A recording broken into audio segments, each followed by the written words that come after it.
पाकिस्तानी ने यूरोप जाकर एक गोरी से शादी कर ली और शादी करने के बाद उसे डिपोर्ट कर दिया गया। अब ये सारा मसला क्या बना वो आपसे डिस्कस करते हैं।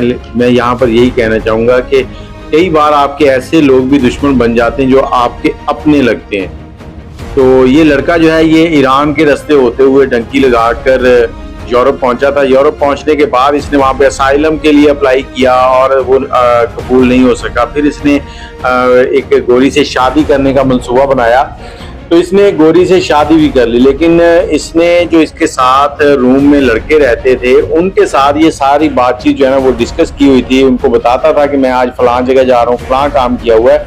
और इसने सबसे बड़ी गलती ये की कि उनको अपने गांव के जो मामला थे उनके बारे में बताया था कि मेरी गांव में एक बीवी है और 2 बच्चे भी हैं। तो जब इसने गोरी से शादी कर ली और इसको पेपर्स मिलने थे, डॉक्यूमेंट्स मिलने थे, तो इसके जो रूममेट लड़के थे उन्होंने क्या किया, उन्होंने जाकर इसकी कंप्लेन कर दी और उस गोरी को भी बता दिया कि ये तुम्हें धोखा दे रहा है, ये तुम्हें छोड़ जाएगा सिर्फ पेपर के लिए। इसने शादी की है, इसकी पाकिस्तान में बीवी है। तो गोरी ने पुलिस में बताया और वहाँ की पुलिस ने इस शख्स को गिरफ्तार किया। फिर 1 साल तक इसको ये धोखाधड़ी के इल्जाम में सजा दी और जेल में रखा और अब इसको वहां से पाकिस्तान डिपोर्ट कर दिया है।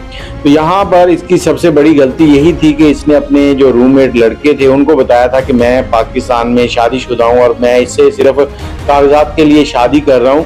तो उन लोगों ने, क्योंकि वहाँ पर कुछ रूल ऐसे हैं कि जब आप किसी दूसरे के बारे में बताते हैं कि वो इस तरह से गलत काम कर रहा है तो आपको उसमें कुछ बेनिफिट्स मिलते हैं। इन लड़कों ने उन बेनिफिट्स को हासिल करने के लिए ये काम किया, लेकिन ये भूल गए हैं कि अगर आप किसी के लिए बुरा सोचेंगे तो वो बुराई घूमकर आपकी तरफ भी आएगी। तो हो सकता है आने वाले दिनों में ये लड़के भी किसी न किसी चक्कर में डिपोर्ट हो जाएं। आप क्या कहते हैं, अपनी राय कमेंट में जरूर दीजिएगा। अल्लाह हाफ़िज़।